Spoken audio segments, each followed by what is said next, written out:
year. Isn't it harder and harder to find some good opportunities?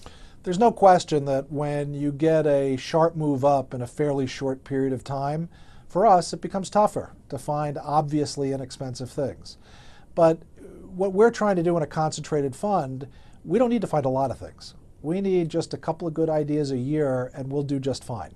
So we just keep our heads down, we keep digging, and we keep looking for one or two decent businesses that we think are run by good people and where the price is right.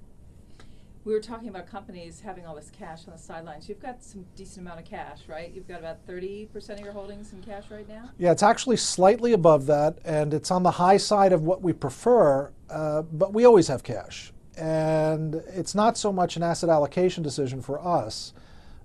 It's a function of three things. One is inflows and outflows into our mutual fund. And obviously, lately, there have been more inflows than outflows. Two is the opportunity set we see at any given point in time.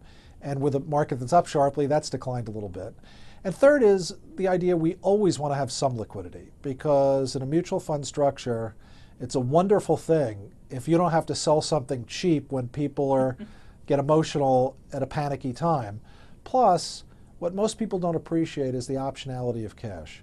When people do panic, which happens, in my experience, at least once every 3 or 4 years on Wall Street, since I've been doing this for 30 years, the value of your cash multiplies in terms of what it'll purchase under truly panicky conditions.